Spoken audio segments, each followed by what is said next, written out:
In this tutorial, let us talk about microservices. We will be developing a full-fledged microservice-based video streaming application in this tutorial. These are some of the components of the application that we are going to develop. Each of these are separate applications that we will be running as part of the microservice application. So first, let us have a look at each of these components and understand its basic ideas. So the first thing that we are going to develop is called a service registry. A service registry is a registry where we store the information of all other microservices. A microservice based application contains a lot of different services. So we need to store the information about these individual services in a registry, right? So that is done by the service registry, which itself is a microservice based application. So we will develop that first, and then we will create our first business logic based microservice, which is called movie catalog service. So our application, the video streaming app, is going to have two main business logic based microservices. The first one is movie catalog service.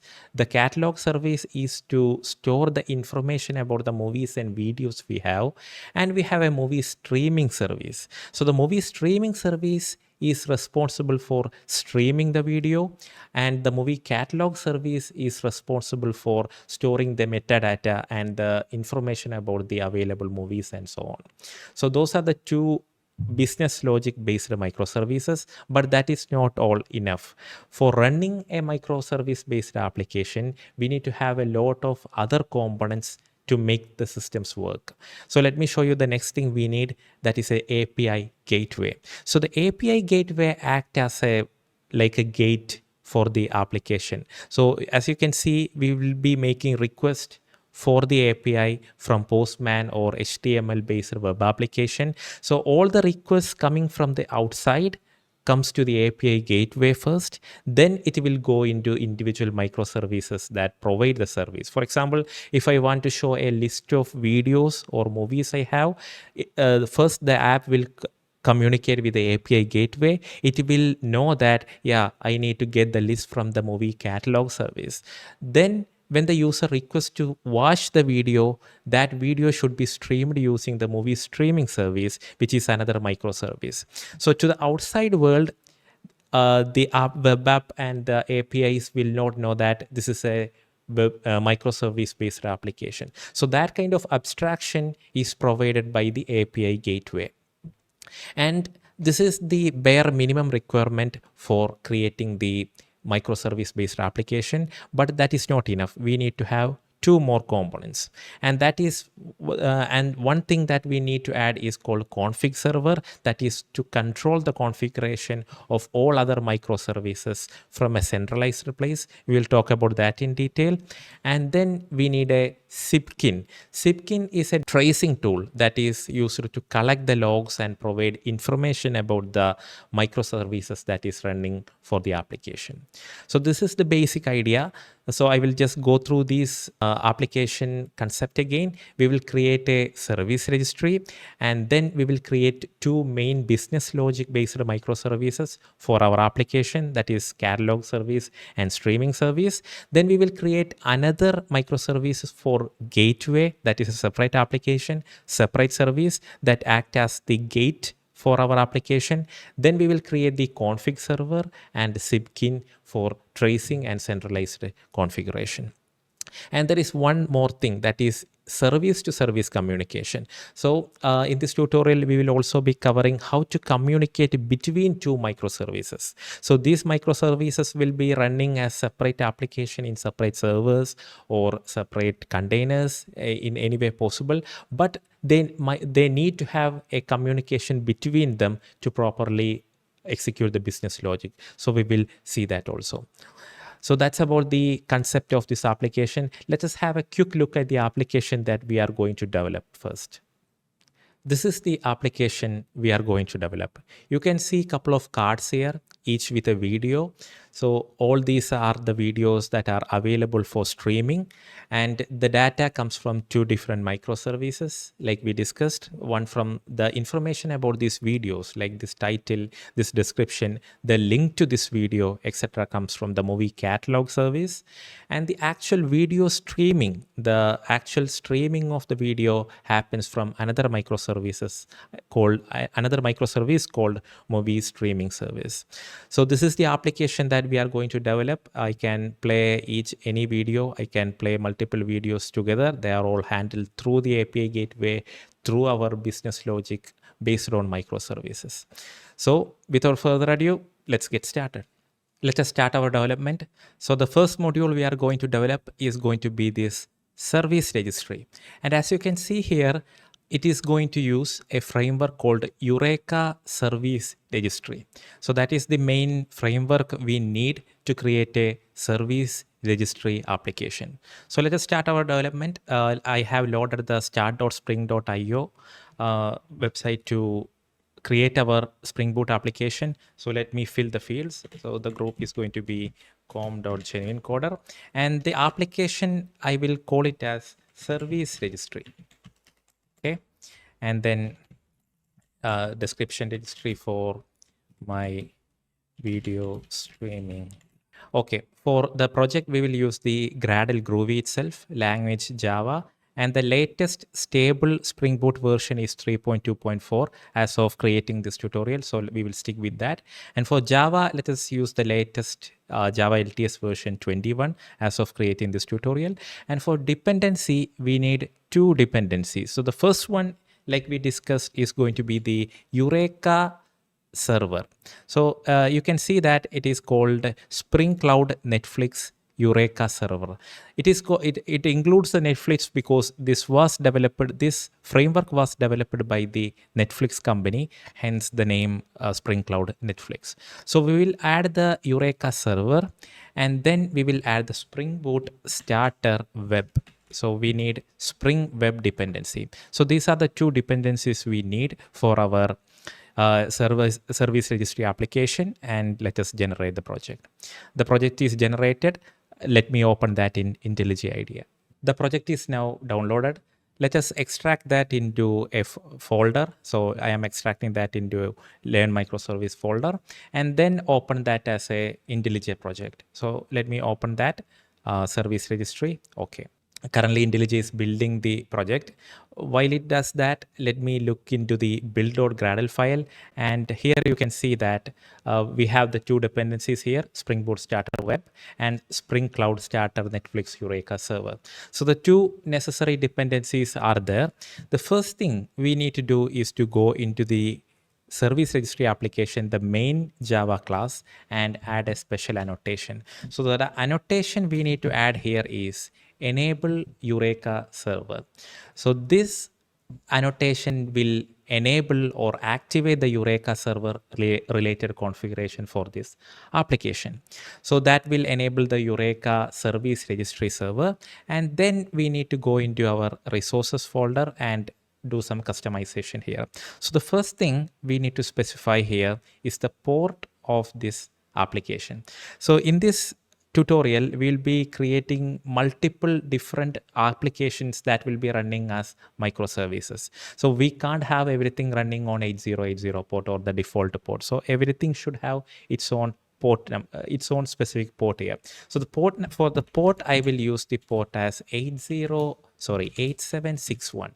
So 8761 is the recommended port or the default port for Eureka server. So we will go with the standard. We will stick with the 8761, and then we need to set a host name for the Eureka server. So if you look into the eureka.instance.hostname, we have to provide a system name or the name of the system that is running the Eureka server. In this case, in our tutorial, it is going to be running on our own system, the localhost system. So I will name it as localhost itself. Then we need to disable two things. The first thing we need to do is Eureka client register with Eureka equal to false. I will explain that in a moment. And also Eureka.client.fetch registry equal to false. So by default, these two have the value true, but we have to set it as false. That is because the service registry is a program that keep track of all the microservices in the environment, right? But here the service registry is also running as a microservice, or it is running as an application. So we don't want this application, that is the service registry, registering with itself, because it is the service registry. So we are explicitly saying that register with Eureka should not be done, and fetch registry is like downloading the information of all the registered applications, because this application already have that data. So that's why we are disabling these two things. So with that, just three changes, like with this annotation and two maybe 3 lanes of special configuration, we are done. Let us start the application now. So I will go into the Gradle tasks, application, boot run. Let us start our application and make sure that the service registry is working, or at least starting properly. Okay, it is started. Let me take my browser and go to localhost 8761. So 8761 is our port, and you can see Spring Eureka server has successfully started. Here, as we progress on this tutorial, we will be creating other microservices, and all those services will be appearing in this table. Here we can see some information about the server and the IP address, its status, etc. The basic informations are available. Currently, this is of no use because we haven't created any microservices, but this is the service registry that we have to create first when we are building a microservice based application. Okay, so far so good. Next, let us create our first business logic microservice.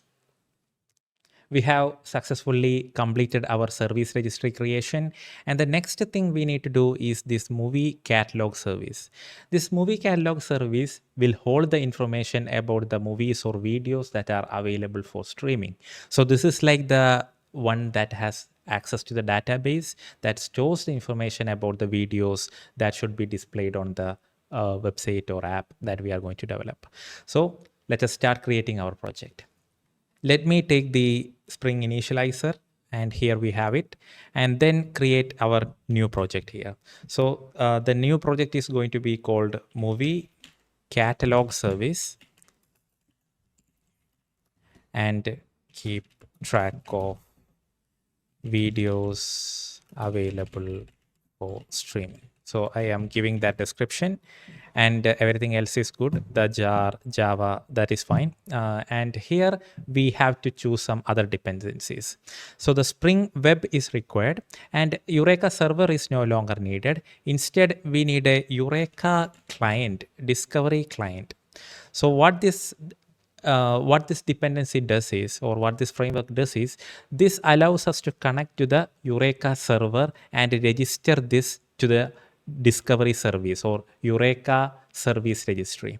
So that is good. Let us generate the project. It is generated. Let us extract this project. It is available here, movie catalog service, and let me add it into this folder. Now it is extracted.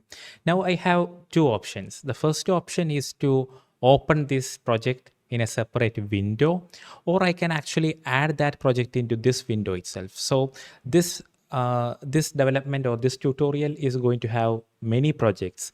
So opening them in a separate windows is going to take a long time. I mean, it is going to be very hard to navigate between projects. So to avoid that, there is an option in IntelliJ here. Inside the Gradle options, you can click on plus and open a new project. So let me go into the download section. It is idea projects, then learn microservice. Then here I can actually open this in the same window itself. So let me do that, movie catalog service. So here the project is opened in the same window itself, movie catalog service. Now let us look into the build.gradle file and make sure that all the dependencies are properly added. So the Spring Boot Starter web is available, and the Spring Cloud Starter Netflix Eureka client is also added. So that is good. Previously it was server, now it is client. Now let us start coding here. So the first thing we need to do is to add an annotation into the main class. So we will go into the main class movie catalog service application.java, and then here we need to add an annotation called enable discovery client. So if you look into the documentation, you can see that annotation to enable discovery client implementation. So once we add this annotation, it will enable the configuration to connect to the Eureka discovery server. So our server is the service registry, and this annotation will enable the settings to automatically connect to the service registry.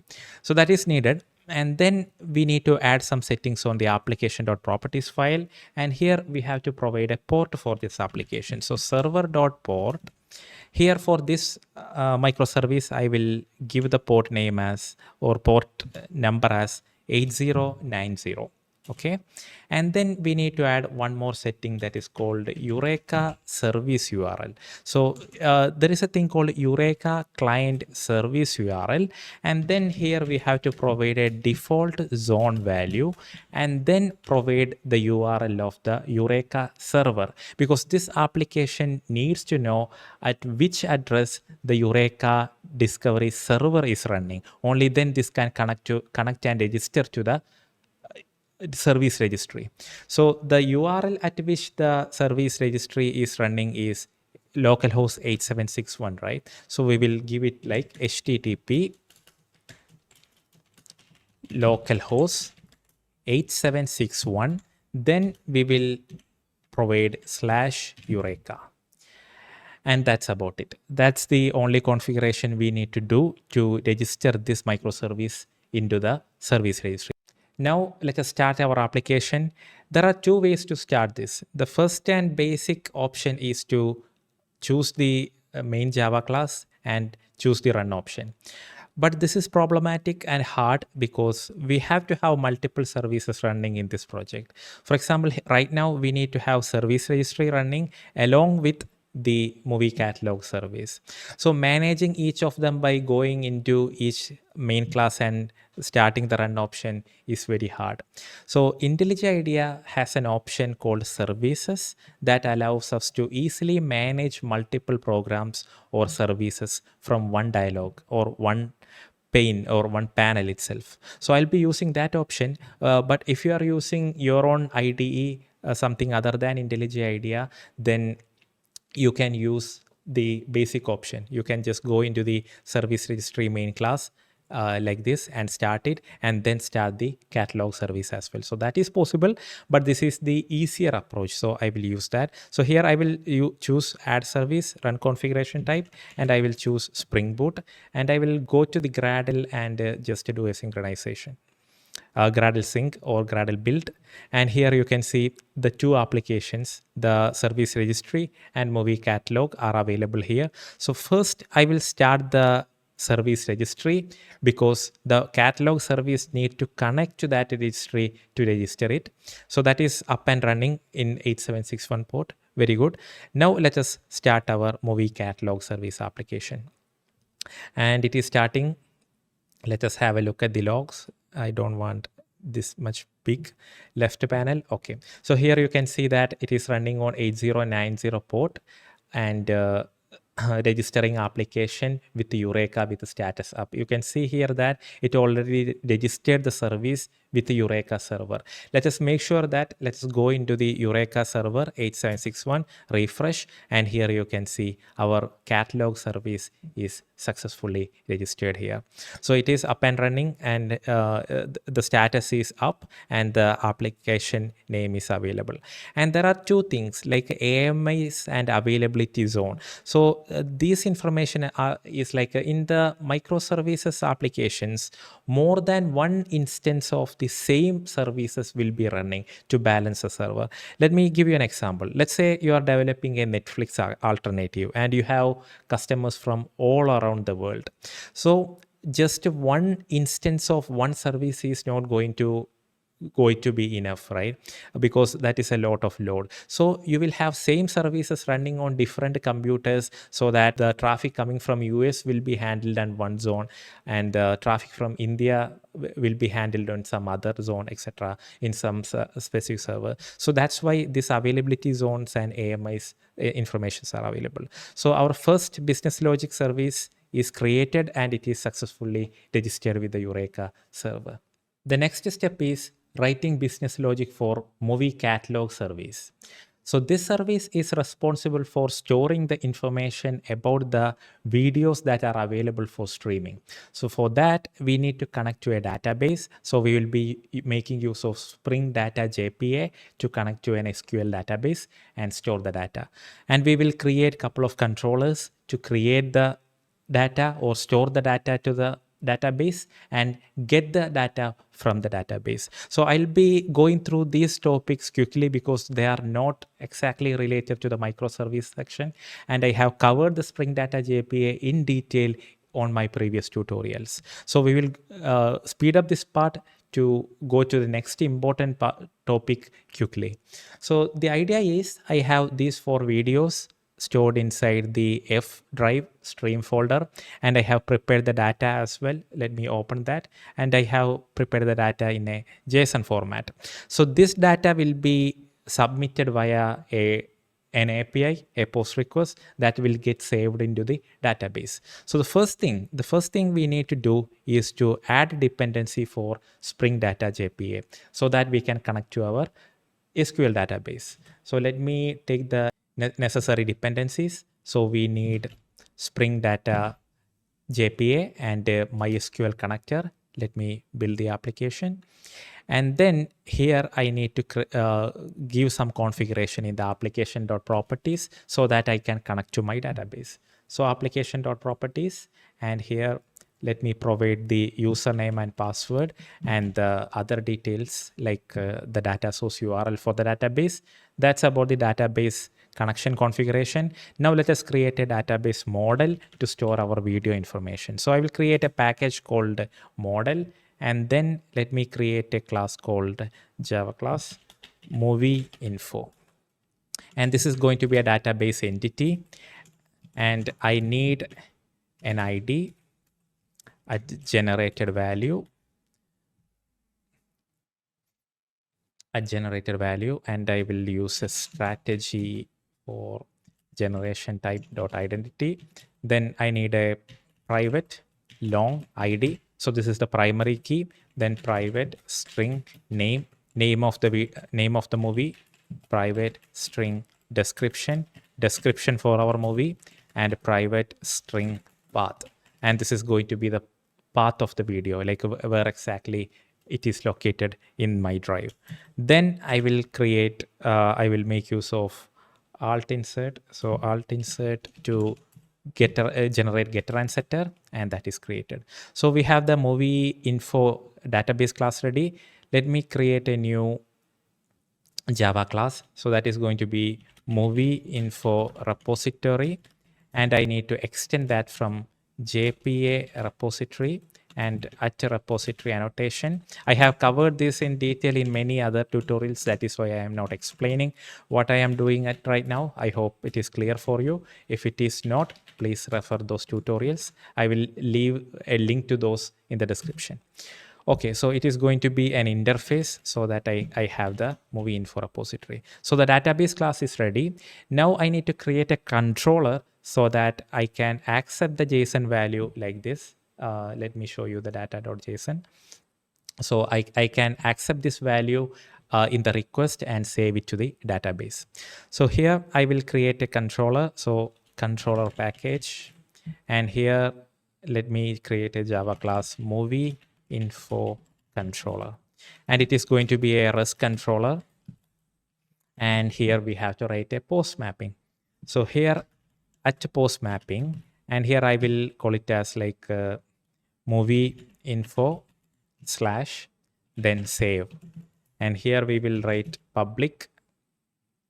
What about maybe list of movie info, save all, because we are providing a array of objects, right? So here, this is a JSON array. So we'll be passing multiple movie info objects into the post request, and then all of them will get saved and the result will be returned. So let me do it like that.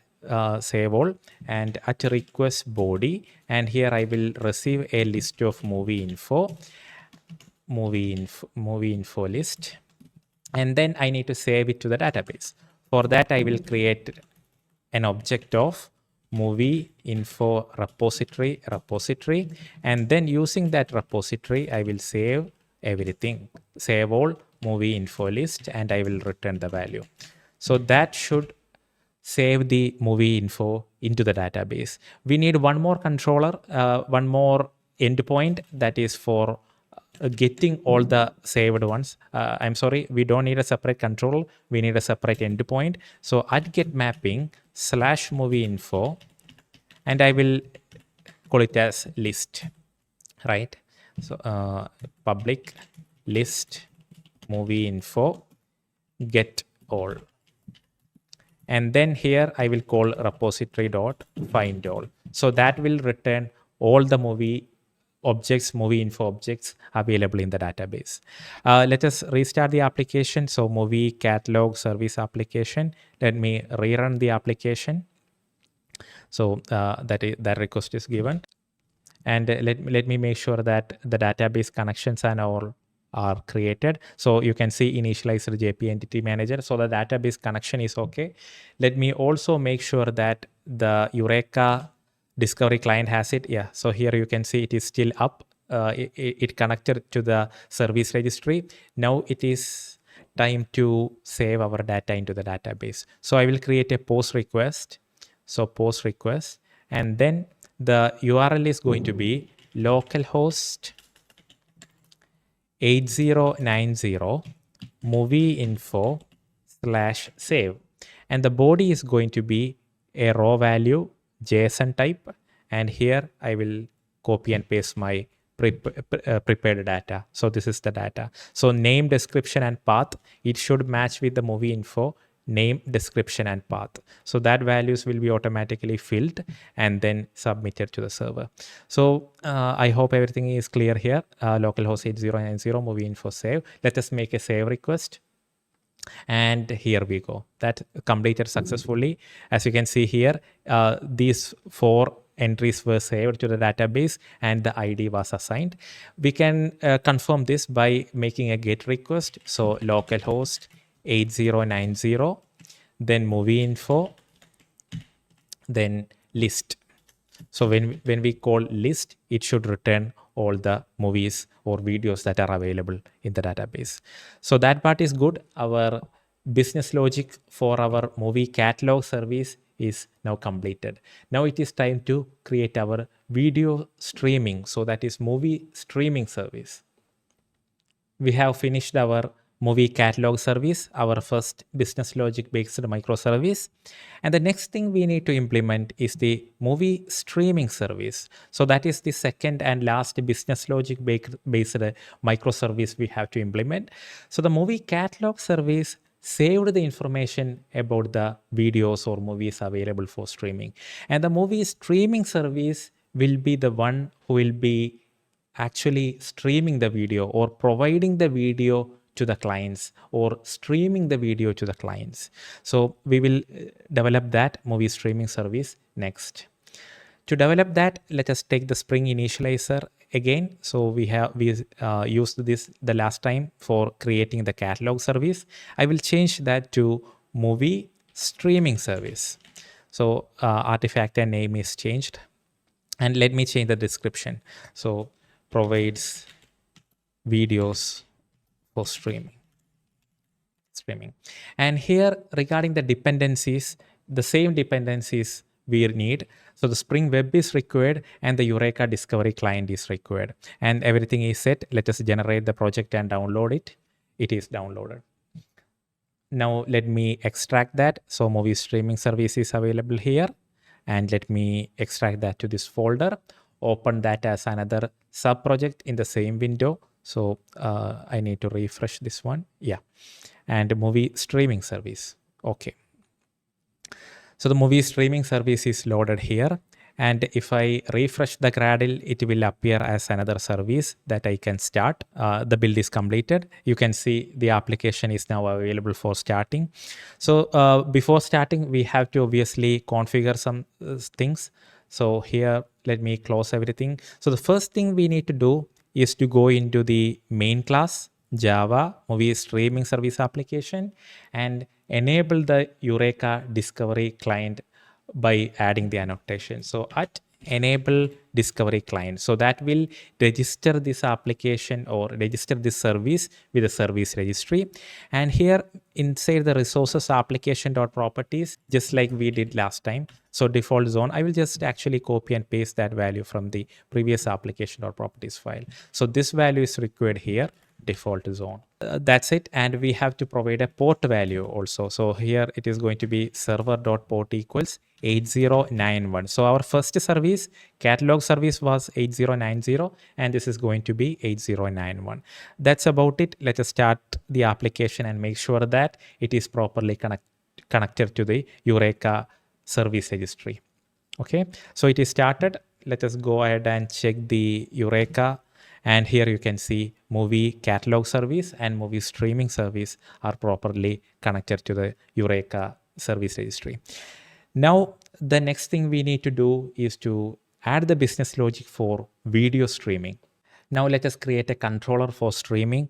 So here I will create a new package, controller, and then I will create a new Java class, and that is going to be movie stream controller. And here, of course, we have to add address controller annotation. And then for streaming, we need to create an endpoint.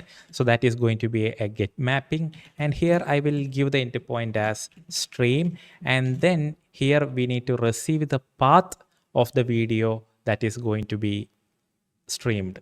So here my idea is, here we will receive the path of the video, like exactly where exactly it is stored, or the location of the video, like this video path. And then using this path, we will provide the video back for streaming. So this can be done easily like this. So public response entity, and it is going to be an input stream resource, and then stream video. And here we need to get the video path to stream the video. So at a path variable and string video path. Video path. So here I will receive the video path, and the video path is going to be like this, like a relative path based on the location F stream. So all my videos are stored in the F drive stream directory, and within that the path is given like this. So if there is a folder, it will be like inside Spring. If it is inside a Spring Boot folder, then the path will be like Spring Boot with Android client, like that. So here all these videos are directly available in the root directory inside F stream, so they do not have any directory in the path, right? Okay, so we will receive that video path, and then based on that, we have to provide the video for streaming. So first we will create a file. So file equals new file, video path. And if file.exist only, we can provide that for streaming. So if it requires for a video that doesn't exist, then we have to return like it is not available. So response entity not found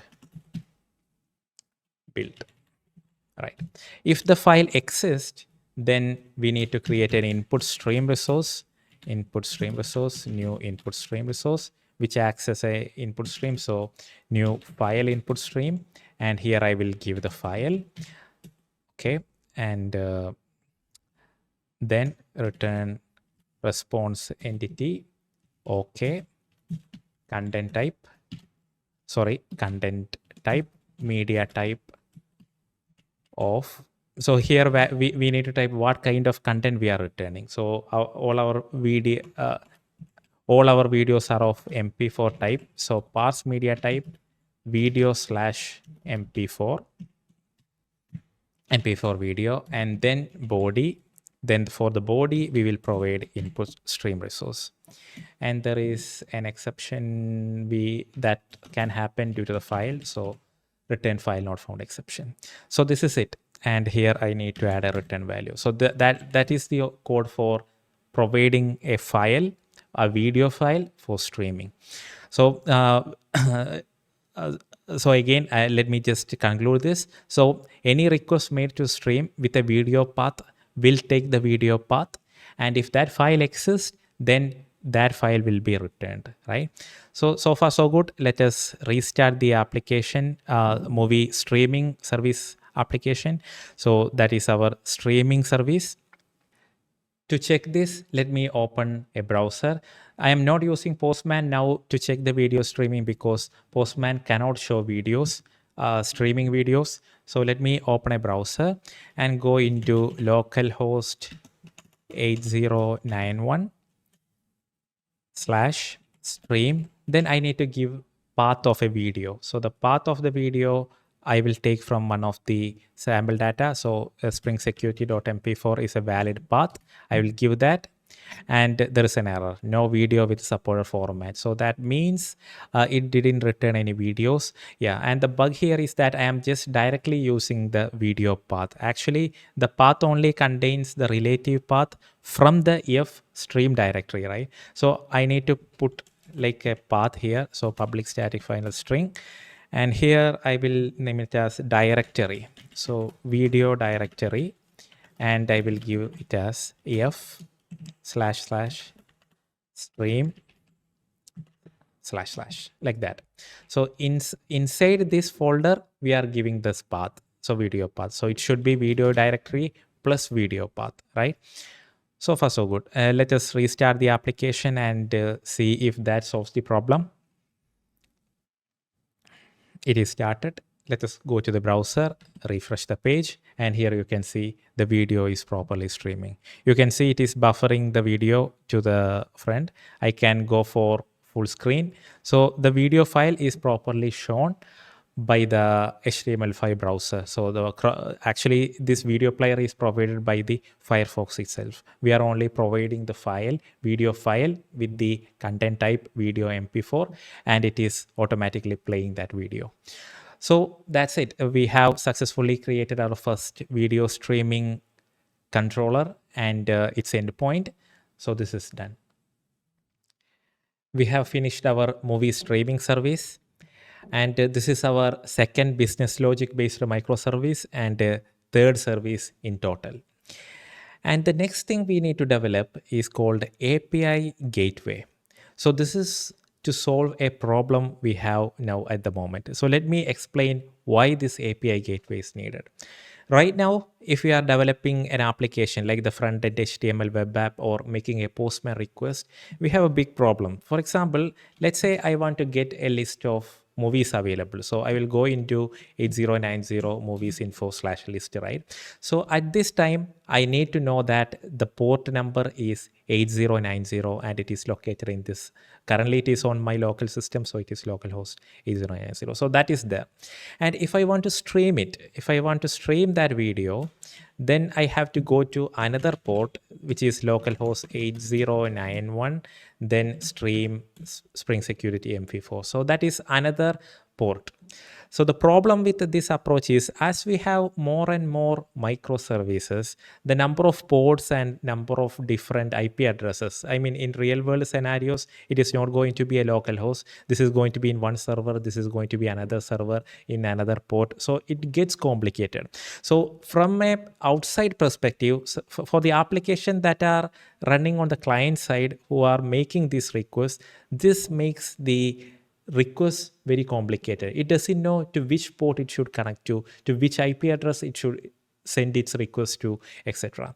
So the API gateway, like I told you in the introduction, act as a gate for these entire microservices. So all the client requests can be sent into the API gateway and it will accept it. So that is one IP address, one port. So it will be running on one specific URL, and then the API gateway will be responsible for routing that request into proper microservice. I hope you got that idea. So that is the problem we are trying to solve using the gateway. So that is going to be a separate application. Let us create it. Let me take the Spring Initializer tool to create a new project. So here we are. And for this project, I will name it as API Gateway. Gateway for microservices. Okay. And then regarding the dependencies, we need a Eureka discovery client because we need to have it registered into our Eureka server, Eureka service registry. We don't need Spring Web. Instead, what we need is we need a gateway. So if you look for gateway, you will know that Spring Cloud routing is available and we have to add this library. So these two libraries are required. And then let us generate the project. Okay, the project is generated. Let me take that and extract it. So API gateway, let me extract that to the folder we have and then add that into the IntelliJ. So I will add that as another subproject. Let me sync it. API gateway. Okay. Okay, the application is added, API gateway. And let me go into the build.gradle file and make sure that the dependencies are properly added. So we have the Spring Cloud Starter Gateway MVC, and we have the Cloud Starter Netflix Eureka client is also properly added. And the first thing we need to do is, as usual, is like we need to add the annotation enable discovery client. So it will automatically register to the service registry. Only one it is needed. And then we need to add some configuration into our application.properties file. So similar to before, we have to provide the link to our service registry. So I will just copy and paste it from the previous application.properties file. So that is needed here. So the server.port, for this one, I will give the server.port as 8080 or the standard port. That is because this is the gateway where every other outside application will connect to. So this should run on the default port, and hence I am giving the 8080 port. And the Eureka client service URL is given so that it will be registered into the service registry. And the next thing we need to do is to provide routes for this. Like we need to configure the links to other microservices in this application.properties file. So that is the main thing we need to do in this microservice. So the first thing we need to do is Spring Cloud Gateway MVC routes. And if you look at here, it is a list of routes. So we can actually provide like this routes 0, and first we have to provide an ID. So what is the ID of the first microservice we have? Our first microservice is movie catalog service. So I will give it as movie catalog service. Then I need to provide the URI for that microservice, and that is going to be HTTP localhost. And what is the port? It is 8090. So movie catalog is running on 8090. Then we have to provide predicates.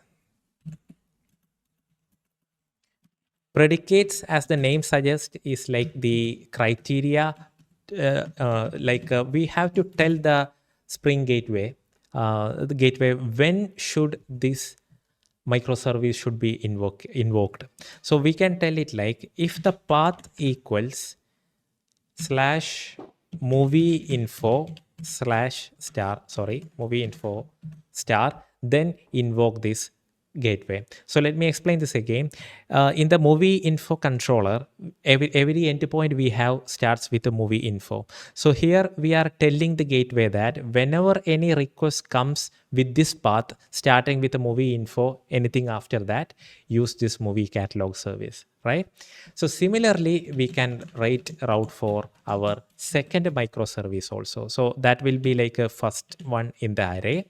And instead of movie catalog service, it is going to be movie streaming service. Let me make sure that here, movie streaming service. The port is going to be 8091. You can see that.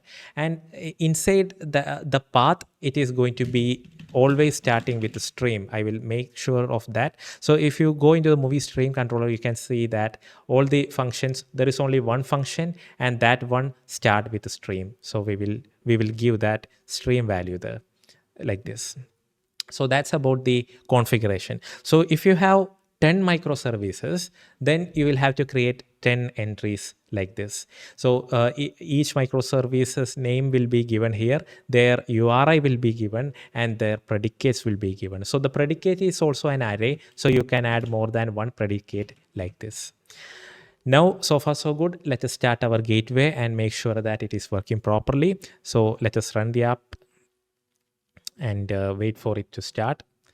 So far it started good. Let us make sure that it is connected to our Eureka service registry and the API gateway is successfully registered.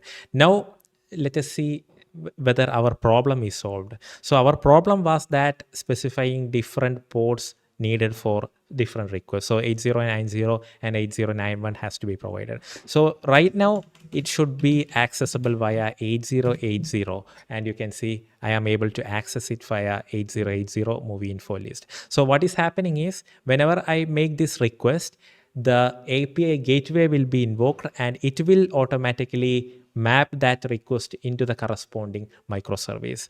Let us confirm that by going into the video streaming service. So that also I will run on 8080 port and I will make a stream request, and you can see it is properly loading or streaming the video. So this makes it much easier to manage different microservices by having a common gateway. So all the requests will be coming to the gateway and it will then distribute that request into their individual microservices. So that's about the gateway. And now we have covered the API gateway section as well. So that is completed. And the next thing we need to learn is like how to do service to service communication. So this part. Right now, our movie streaming service take a path as a parameter. So it will know the path and play the video based on the path. Let's say I want to change it. I will get an ID of the video info object as a parameter and contact the movie catalog service to provide with the path of the video. So that is inter-service communication between services. So in the microservices architecture, very often there will be requirement for this kind of inter-service communication or service-to-service communication. So next, let us see how to get data from another microservice running on another system or another Docker or any other configuration. So the first thing we need to do is to create a new endpoint or new REST API inside Movie Info Controller. Right now we have two endpoints. One is to save and one is to get all the movie info. I need one more. That new one is going to be used by the movie streaming service. So the requirement is the ID of the movie info will be given and it should return the path of that movie. So that is the idea. So for that, let me create another get mapping. So that is going to be get mapping, then movie info, then find path by ID. So that is a request, find path by ID, and then I will give the movie ID here. So movie info ID. Okay, then let us write public string find path by ID. And then here we have a path variable, and that path variable is going to be movie info ID, string movie info ID. Okay, so far so good. So the first thing we will do is repository dot find by ID. So we have the find by ID, movie info ID. It is not going to be a string value, it is going to be a long value because the movie info's ID is in the long format, so that is going to be a long. So here we have video info optional object. So this is going to return an optional video info, and we can write it like this. So return video info optional map. So what do we need from the movie info? We need movie info dot get path. So we need to return path. And if nothing exists, we will return the null value like this. So I can use lambda expression here. So this is the idea. I will send a movie info ID. I will find that object and return the path. And if no such object exists, I will return a null value. So that's about the update we need to do in the movie catalog service. Now we need to call this new endpoint from our movie streaming service, which will be a service to service communication. Now, the service to service communication inherently has a couple of challenges. Let me tell you what are those. So, the main challenge is when you look at the microservices service registry, you can see we have all the services running and shown here. For every service, there could be more than one instance of the service. For example, to support a large number of users, the movie catalog service could have like 100 different servers running this service. So 100 different instances will be there. So we cannot just specify a particular IP address and port and then call this service. That is not possible. There could be a large number of instances running in different containers and computers. So we wouldn't know exactly which one to call. So for this purpose, we need to have a special dependency added, which is called load balancer. So let me show that in the Spring Initializer. So if you search for a thing called Cloud Load Balancer, you can see Spring Cloud Routing option is available. And this library will help us to easily call another service and invoke its functions. So to get this dependency, I will just click on this explore button and it will show me the necessary build.gradle entries. And here the gateway MVC is already added. Eureka client is already added. So this is the new one we need to add, the load balancer. So I will copy that and I will paste that into the movie streaming service. So here here build.gradle. I will paste that under this one and then build the application. So this load balancer library will help us to choose one particular instance of the movie catalog service using its name. So we will see that next. So to do this, the first thing we need to do is to configure a REST client. So for that, let me create a REST configuration. So REST configuration. I will create a new class and then I will put at configuration annotation there. Then I need to create a bean here. So I will refer it as bean. Then REST template, and then I will provide it as new REST template. So the REST template, I hope you are already familiar with this. If you are not, that is okay. The REST template allows us to make HTTP request to any other resource. So here we will be using that and this will create a bean for that. So along with at bean, I have to provide a new annotation called load balanced. Load balanced. And if I look into the documentation, it says that annotation to mark a REST template builder, web client builder to be configured to use a load balancer client. So internally, a lot of things are happening, but with just this annotation, thanks to Spring Boot, we will have a load balancer attached to the REST template. Now, using this REST template, we can easily make a request to our foreign service. So for that, let me create another Java class, and here I will provide movie catalog service. And here I will add the annotation at component, and here I need the REST template. So I will auto wire it. So auto wire private REST template. So now this will have the REST template configured, and here I can write a function. So private string. So what do we need? We need get movie path. And what do we give as input? We will give input of the video ID or the movie ID. So movie info ID. Okay.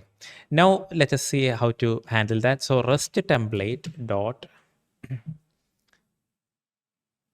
get for entity. And here we can specify the URI. So this URI will be used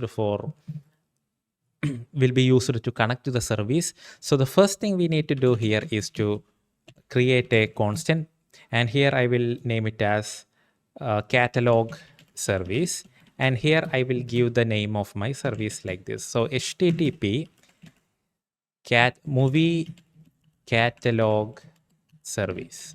So the good thing about this one is using load balancer and this URL, I will be able to access one optimal instance of the movie catalog service from which I can resolve the movie info ID into the path. So here I have the catalog service. So I will put that catalog service here, and then I need to provide the path or the REST endpoint to get the movie path. So let me go back to the controller we have just created. So that is going to be movie info find path by ID movie info ID. So I will provide that here like this. Okay, then I need to provide what kind of response type it is going to return. So what is the response it is going to return? It is going to be a string value. So I will put it as string.class. And here I need to provide all the variables that needs to be replaced on this URL. So that is going to be movie info ID. That's it. So that's about our request. And what is the response? So let me just call it as var response. And the response type is going to be response entity. So I will just take it as return response dot get body. That's it. So here I will make the request to the another service, movie catalog service, and then get the path back to this body. So that's it. With using this function, we will be able to resolve our movie info ID to its path. Now we need to make use of that in our controller. So currently we have only one endpoint to stream, which is by providing the video path. So along with that, let me create a new one. So stream with ID. Then here I will read the video or movie info or video info ID. Or movie info ID, just movie and video the same. And then here it is going to be video info ID. And the first thing I need to do is to convert this video info ID into a path. So for that, let me make use of the auto-wired movie catalog controller. So movie catalog service. And this is showing error because I used the same function name. So stream video by ID. So using the movie catalog service, I will resolve the movie path. So I will give the video info ID and I should get the path string movie path. Okay. And again, this is our ID is of long type. So this should be long. So video info ID. And then I can simply call this function again because this function is already written there to read from a path. So I will just use that. So return stream video movie path, and that's it. Okay, so I hope this is clear. So from here, we are calling the catalog service to service communication, and we are getting the movie path. Let me add a logger as well. So private static string log equal to logger get logger. So movie stream controller dot class get name. So I will just add a logger here. So logger. Okay. Then I will simply log the movie path resolved. So log level.info resolved movie path equals movie path. Okay, we will just add that log. Whenever it resolves, we will simply print that in the console. Okay. Okay, now I need to restart a couple of services. Everything should be fine now. So I need to restart movie catalog service because I have added a new API there, new REST API there. Then I need to restart the movie streaming service application as well. So let me rerun that. Okay, that is started. Let me go to the service registry and make sure that everything is up and running. Okay, API gateway, catalog service, everything is running. Now let us try this. So we have the movie info.list. Let me try. Yes, you can see. So I should be able to start this Spring Boot security tutorial using the ID, right? So localhost 8080 stream /with ID 1. And there is an error. Let me check. Let us fix this problem. So the localhost 8080 is from the gateway. Let me check with the 8091, which is directly accessing the microservice for the streaming service.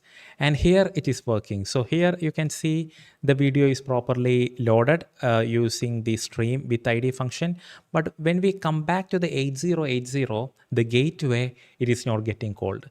So the problem is from the gateway. Something is wrong. So let us go ahead and look at the API gateway. Source main, and I think it is from the application.properties. And here you can see, here I have specified the path as whatever comes as stream and an endpoint after that, give to the movie streaming service. This star only matches one section between these two slashes. So the problem here is you can see there is a stream, then there is a with ID, then there is a hyphen, there is a slash, and then there is the ID. So this star doesn't match that regular expression or match that URI with regular expression. So I will put a star here and I will put a star here as well. So 2 stars means whatever comes with the stream at the beginning, process it. Okay. Now let us rerun the API gateway and see if it solves the problem. So let us wait for the API gateway to start. Let us check with the Eureka. So yeah, API gateway is up. Let me refresh. And here you can see it is properly loaded. And if we go into the movie streaming service, we should see our logs as well. See, here you can see resolved movie path equals Spring Security, Spring Security.mp4. If I load another video, let's say 4. So the fourth one should have the path Spring Boot with Android client.mp4, right? So I will put 4 here, and you can see it resolved that to Spring Boot with Android client.mp4. So that's it. That's it, guys. That's how you communicate between two different services. And now we have finished the service to service communication as well. So let us mark it as done. So the next thing we need to develop is the HTML web application. So the postman is already working. We have tried many requests with the postman and it is supported right now. We need to develop an HTML web application where we make use of these two services. So basically my idea is, as I have shown in the introduction, for every video show a card. Within the card there should be a video player, and the video player should have the controls necessary to play, pause, and put full screen. So since this is not a tutorial for HTML, CSS, and JS development, I will be making use of the ChatGPT to create this one. So here I have prepared my command or prompt for ChatGPT. So I will just read and explain this to you. So I am telling ChatGPT that I want to develop an HTML page with everything on the same file. I don't want separate JS file and CSS files that list the cards of video available. All the videos can be obtained from this URL. So from our movie info/list, we will get all the movies or videos. So that should be used to prepare a list of cards. And this is the sample output of the API. So here you can see this is the output, right? So this is the JSON output. This is the raw data. I simply copied and pasted here so that ChatGPT can get an example. And then we are saying that the card needs a video element and stream. So it should have a video player, and the streaming should happen from this URL, which is our with ID URL, right? So here, whatever the ID here, for example, for this video, this ID should be replaced here. So replace ID here should be replaced by the ID of the card. The card should display title on the top, description at the bottom. Video should be at the middle of the card. And I am saying that I am requesting ChatGPT to make the HTML responsive and apply some colors to make it look modern and professional. And the video should also have a thumbnail. So the thumbnail option is available in the HTML5 video player by seeking up to 2 seconds. So if we say like go to 2 seconds and then take a screenshot and then put that as a thumbnail, that can be done in the HTML video player. So I am asking ChatGPT to do that as well. So I will just copy this and then open ChatGPT. So let me open ChatGPT. And let me create a new request here. So I will just paste it here. The prompt is pasted here, and let us generate it. So I hope ChatGPT generate the code properly. Yeah, it is writing the code. Once it is done, we will copy it and make the app. Okay. Okay, now the code generation is done. Let us copy the code and let me go to the project. And here I will create a new file here in the root folder of our projects. So here I will create a new file. Let us call this as like webapp.html. Yes, I will open that in Visual Studio Code and paste the code here. Okay, the code is pasted here. Now let us open this in a browser. So webapp.html and open in a browser, and it is loading nothing. So there is an error, and let us investigate the issue. So if I go into the inspection panel, you can see that the request is blocked. The request is going to the server, but the same origin policy, this is called CORS, cross origin policy, the CORS header. And it is like a restriction when making requests from one domain to another domain. It is kind of a security thing that is enabled by default in the Spring Boot. For our purpose here, the course policy is not needed. We can disable the course policy. So let us do that. So this needs to be done in the API gateway, because the gateway is where all the request goes into from the web app. So I will show you the image again. So this is our HTML web app. It is making request to the API gateway, but the request is getting blocked due to the CORS policy, course policy in the API gateway. So we need to disable that. Disabling that is easy. So we will come to the API gateway application and create a bean here. So the bean we need to create is public web MVC configurer. Configurer, web MVC configurer itself. And then we have to create a new web MVC configurer here. And add course mapping. And we need to override this here. So this is the one that allows us to customize the course policy. I will just add the code here that disables the course restriction and allow access from every domain. So in real world scenarios, you shouldn't allow everything, right? Every mapping should not be allowed. So you should specify like which URLs are allowed and which URLs are not allowed, etc. For this purpose, I am just enabling everything. So I am allowing every method, every origin, every headers, etc. Okay. So I should be able to solve this problem by rerunning the API gateway. So let me restart our API gateway and go to the browser and close the inspection panel and refresh the page. And here we are. Here you can see that there are a couple of CSS issues, like the page is not properly aligned. But here you can see the cards are created, the videos are there, and you can see the videos are buffering. I can take the video, it is buffering more, and all the videos are available here.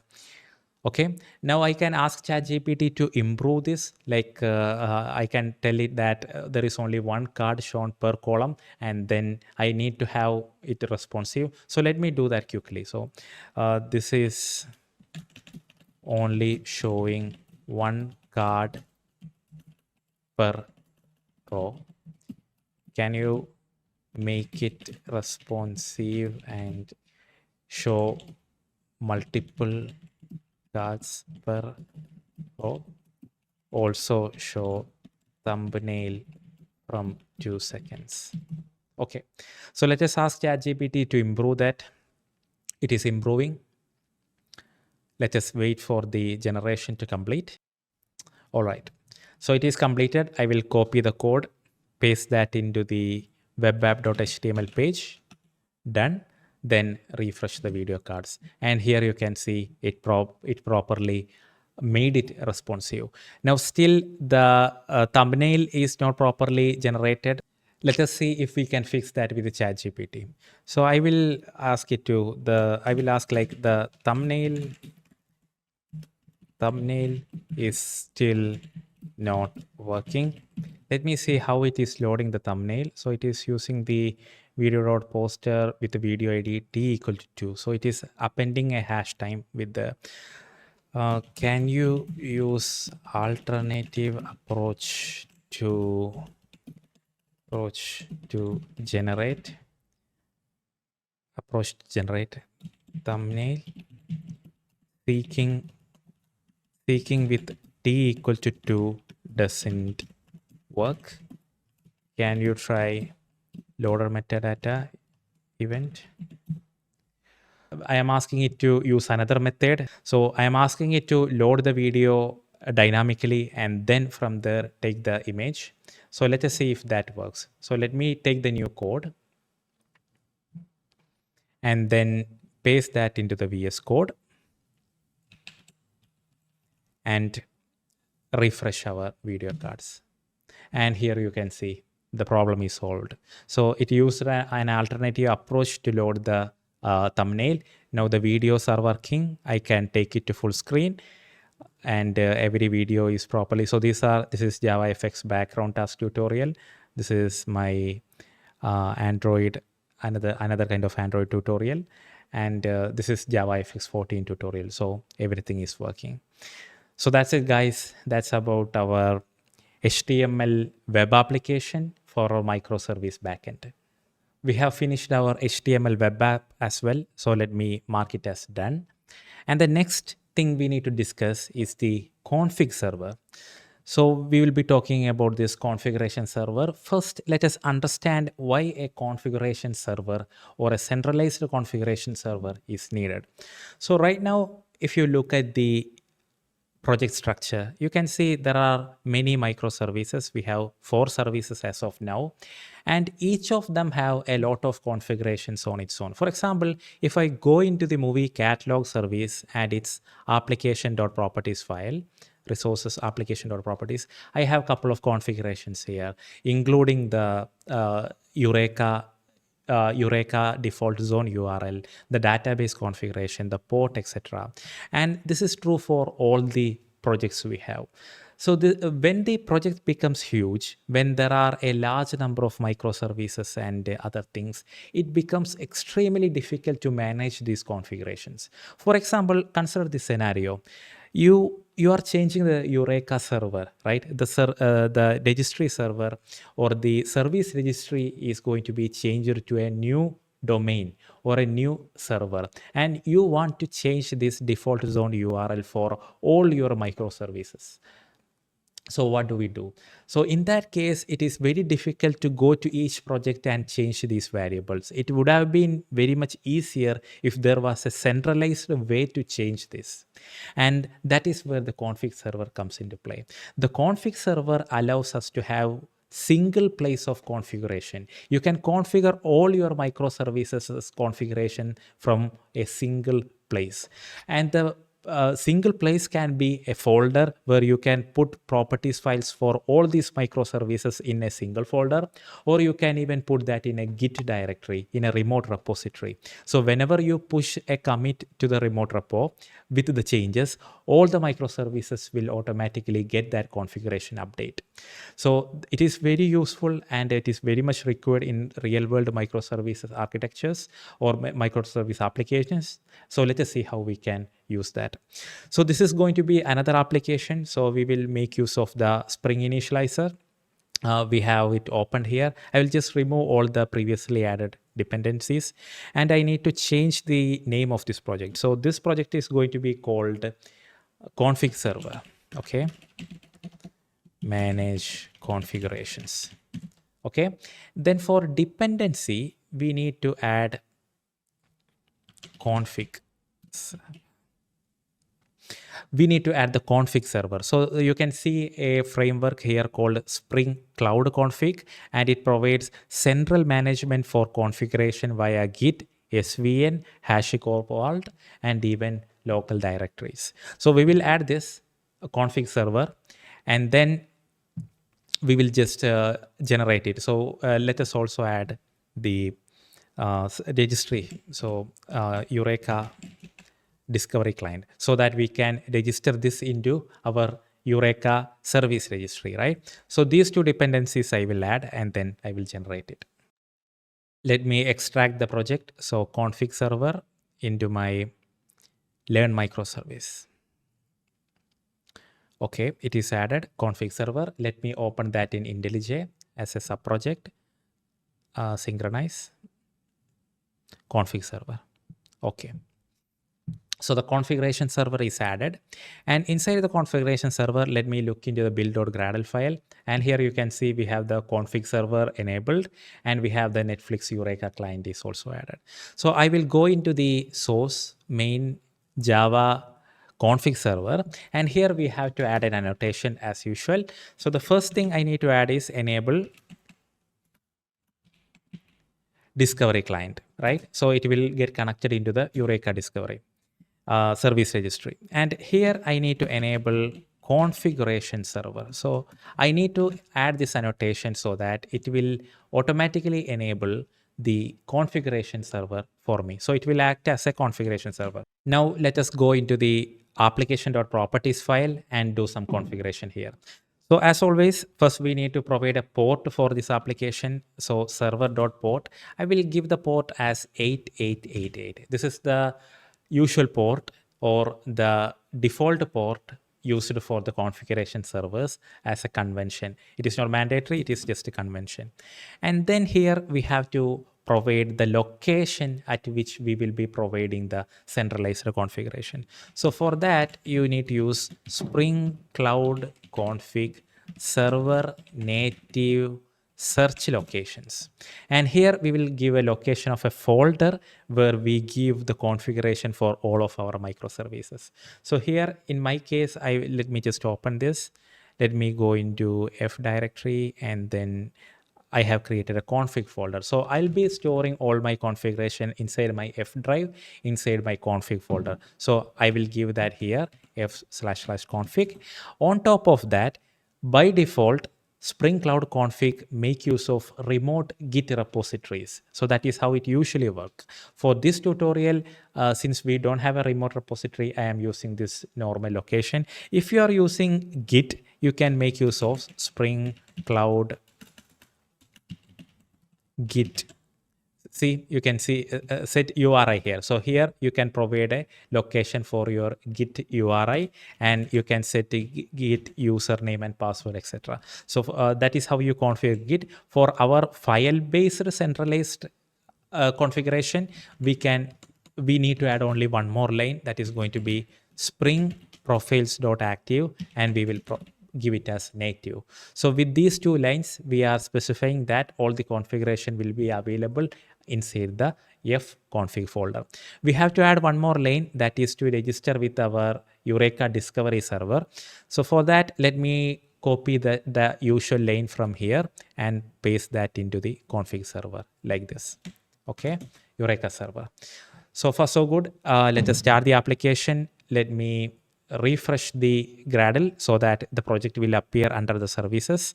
It has now appeared. Let me start the application. Let us wait for the config server to start.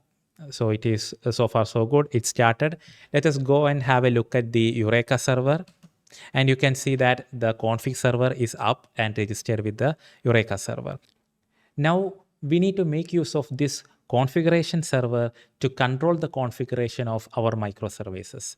So let us first start with our movie catalog services. This one has a lot of configuration like this. So let us see how we can control the configuration of this microservice using our configuration server. So the first thing we need to add is a new dependency into every service that we want to support via the centralized configuration config server. So I will search for a dependency here, and it is going to be config client. So here you can see client that connect to a Spring Cloud config server to fetch the application's configuration. So we need to add this dependency so that our individual microservices can connect to the config server. So I will use the explore option and take the dependency implementation, and I will paste that into the build.gradle file. Okay. I'll paste it here like this, Spring Cloud Starter Config. I will build my application. Okay, now I need to go into the application.properties file and and let me add some configuration. So the first thing I need to do is I don't want any of this configuration in this file. I want to move this into a centralized place. So I will cut this and I will go to the folder that I have created for the centralized configuration and create a new file here. So that is going to be a properties file with the name of the service. So here the name of the service is movie catalog service, right? So that is going to be the name of the file, and then it is going to be a properties file. Okay. Okay. Then I will open that in IntelliJ like this, and then I will paste my configurations here. So all the main configurations of the service is moved into this centralized file. And here now I need to tell that all the rest of the settings should be loaded from the config server. So that can be done like this. So spring.config.import equals, and here we will specify it is going to be an optional setting, and it is going to be taken from config server, and it is going to be from http localhost 8888. 888 is our configuration file, right? So this optional means even if the centralized configuration doesn't exist, start the application normally. Don't stop starting the application. So that's why this optional is there. The config server means the configuration should be imported from a config server, and this is the URL of our config server. Okay, let me just restart the config server and also restart the movie catalog service and see if it properly starts. Remember, I don't have any configuration now inside the movie catalog service, anything at all, like the database settings is also not there, the port is not there. So if it starts, it will start from the config server. Okay, so let me go into the movie catalog service and rerun the application. Okay, the application is starting. And you can see it took the database settings, it took the port 8090 all from the settings. So this can be confirmed. So if we look into the first lines of the code, can we see any logs? So you can see located environment movie catalog service provide default. So this comes from the config server loader service. So it is fetching the configuration from localhost 8888. And if I go into the config server, I should also able to see some logs related to finding the settings, or else there's a better thing. I can show you how the configuration loads. So if I go into localhost 8080, not 8080, 8888, which is the config server port, and give the name of the service, which is going to be movie catalog service. And can I call default? Yeah, default. So the profile, the default is the profile. As you might know, there are support for profiles in Spring Boot. I have discussed that in many of my previous tutorials. So by default, the profile is default. And here you can see by giving this link, all the settings I have given in the centralized configuration is visible here. So this needs to be applied for every other project. So for now, I will do this for one more project, one more microservice to show you how this is done, and you can do it by yourself for the rest of the microservices, because doing this for every microservice in this tutorial will take a long time unnecessarily. So let me do these steps again to make sure that you understand this better. So let us convert this movie streaming service configuration also into the centralized configuration. So the first thing we need to do is to add the dependency. So that is going to be let me take it from movie catalog service. So let me close everything here, then go to build.gradle and Spring Cloud starter config, right? So I will copy that and paste into the build.gradle file here for this one. Then I will build the project.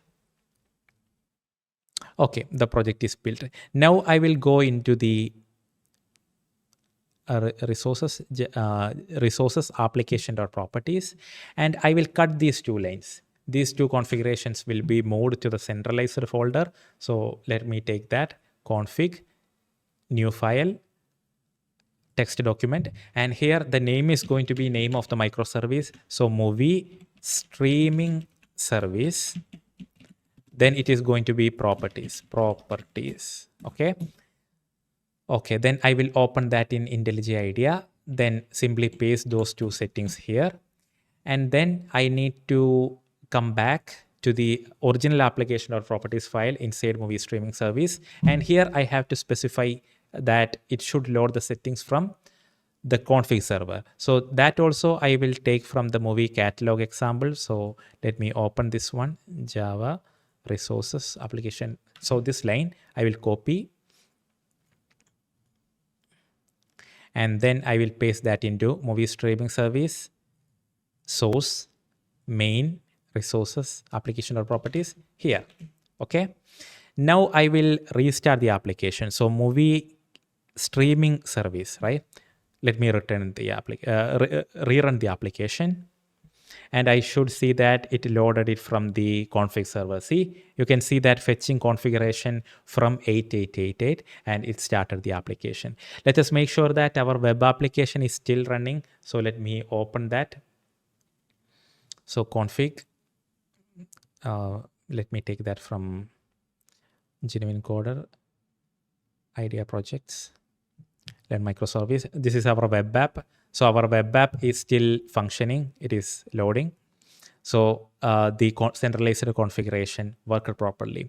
I can also show you the same like this. So movie catalog service default settings was this. So movie streaming service default, and you can see the setting is available here. And to finish the topic, let me show you one more thing. Let's say that your application support Spring profiles and you want to have different configuration based on your different profiles. So this can be also done easily.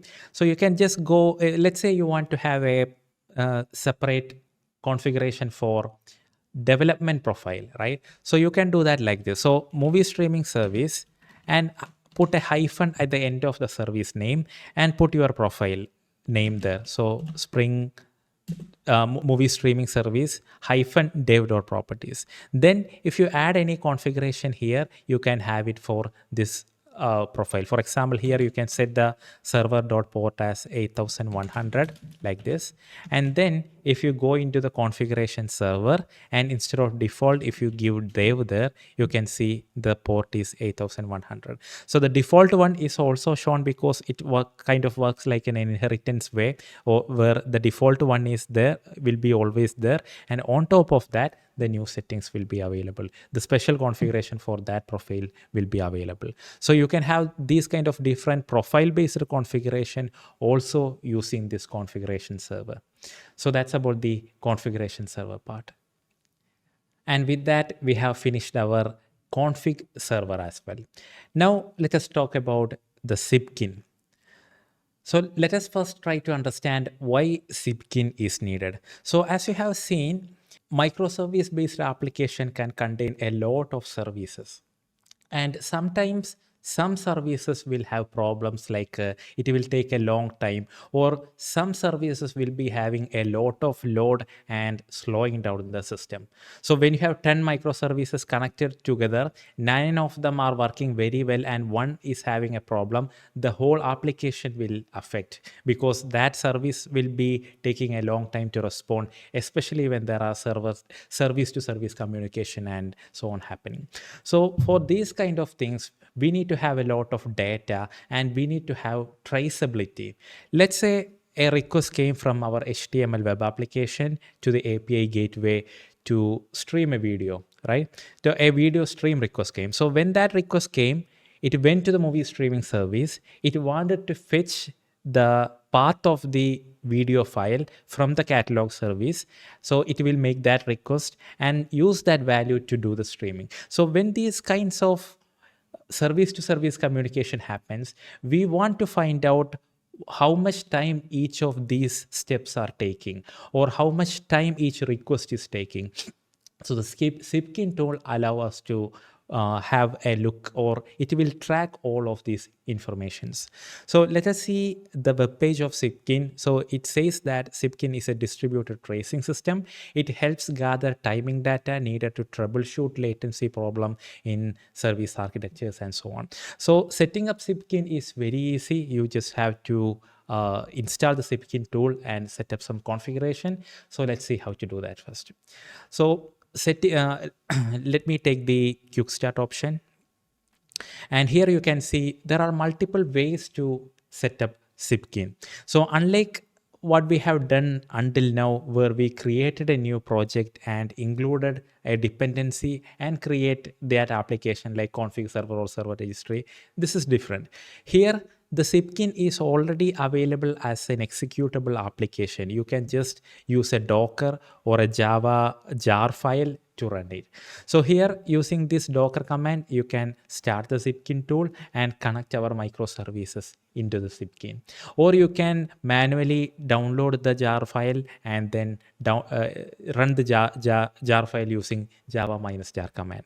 So for our tutorial purpose, I'll be making use of this Docker command. And one thing to note is like this 9411 is the port, and there are two 9411. The first one means that it will be running in 9411 port inside the Docker, and it will be exposed to the 9411 port into the system. So our microservices will be able to access this Zipkin using the 9411 port.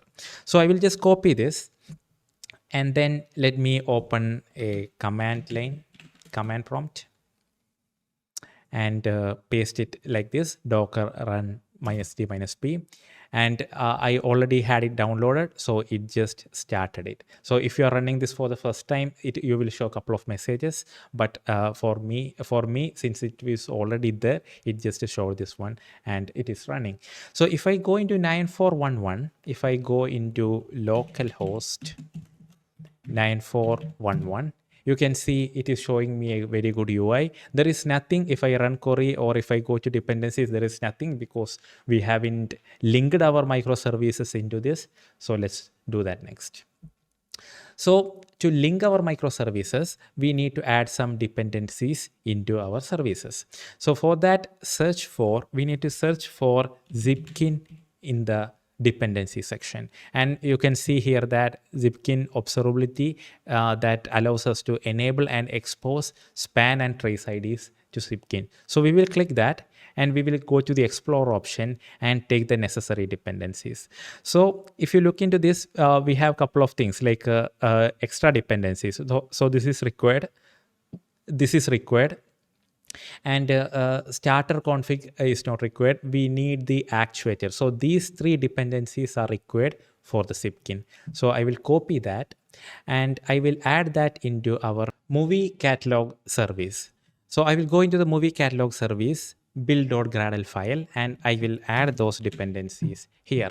So IO Zipkin reported to like that, and I will just rebuild the application. Now the build is completed. I will come to the application.properties file, and here I need to add one line to enable the sampling for this data. So that is going to be management.tracing.sampling probability, and here you can see the default value is 0.1. So the probability in the range from 0.0 to 1.0 that a trace will be sampled. So by default, only 10% of the logs will be sent into the Zipkin. That is not enough for our purpose. So in our case, we want all the logs. So the reason why it is set to 10% is to reduce the load on the Zipkin so that it won't be overloaded. In our case, for this tutorial purpose, let us set that to 1 so that all the logs will be sent to Zipkin. And that is all we have to do. And you might be wondering, like, why are you not providing the URL for the Zipkin? So in our case, Zipkin is running on 9411 port, which is the default port, right?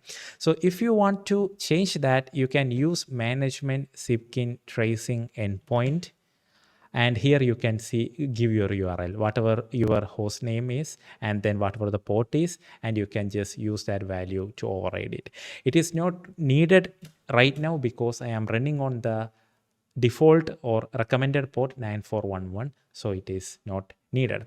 And one more thing is, we said that we will use centralized configuration, so no configuration should be provided here. So I will cut this and paste this into the centralized configuration file. So that config file is there, movie catalog service.properties. So I will open that here and I will put that value into here, management tracing sampling probability 1. Okay, now I need to restart the application. So I need to restart my movie catalog service. So I will just call rerun. Okay, it will take a little bit of time to restart the application, restart the service, and it is now being restarted. Cool. Now I will go into the Zipkin and refresh. Still nothing because no queries were made. I will just start using our application, our web application. I will just refresh this. I will click on a couple of videos and I will come back to Zipkin and run query again. Now you can see the request from the movie catalog service is now being shown in the Zipkin. We have only linked this microservice into this Zipkin, so that's why only that is coming. So here you can see the last request took 150 milliseconds. The request before that took 27 milliseconds. And you can see movie info list is there. Movie info find a path by ID is getting called. So it is getting called many times because for listing this video, only one time the movie info list will be called, but for each card we will need to load the video. So for that, find path by ID will be called. So there are 4 cards, so they were called 4 times like that. And when I refreshed, everything called once more like that. And if I click on one of these things like a show, I can see more information like what was the method, what was the outcome, etc. So a complete picture of the requests coming and going to these services is shown in the Zipkin. Now let us link the next microservice, which is going to be our movie streaming service, right? Movie streaming service also into Zipkin. So I will explain these steps once more so that it will be clear for you. So I will go into build.gradle and copy these dependencies. So just copying that and pasting that into the movie streaming service project as well. So let me paste that. Good. Let me rebuild it. Now I need to add the tracing code. So I need to set the tracing probability to 1 or 100%. So I will go into the centralized repository configuration, open this in the IntelliJ, and similar to catalog service, I need to, So in the catalog service, I have management tracing probability 1. So the same I will add into the movie streaming service. Now this microservice also will be linked into the Zipkin. So let us try that. Let me restart the movie streaming application. It is getting started. And if I go into the video cards, let me do a refresh here. Okay, I have refreshed it. Now Zipkin, run query, and you can see I am getting logs from movie streaming service as well. So movie streaming service is there, movie catalog service is there, right? When I try to play, let us try to play a video. So this video is being played, right? Yes. Okay, that is loaded. Now let me come back to Zipkin, expand all, run query.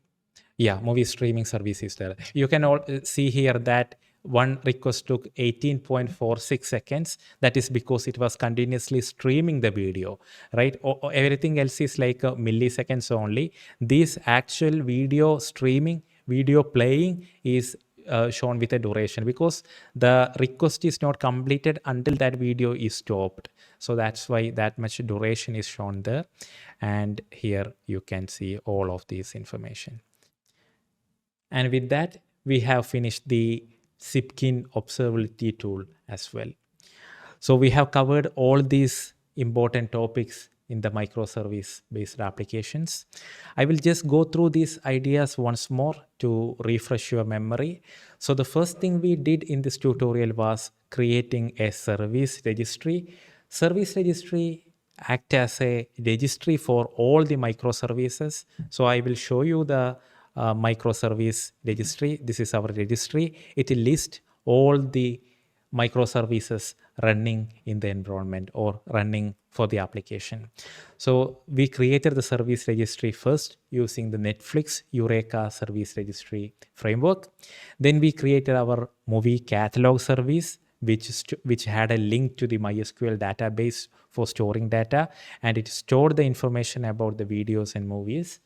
And then we created the movie streaming service. So this service was independent and it was only for streaming videos. Then we implemented service to service communication. From the movie streaming service, we called an endpoint from the movie catalog service to get the path of the video.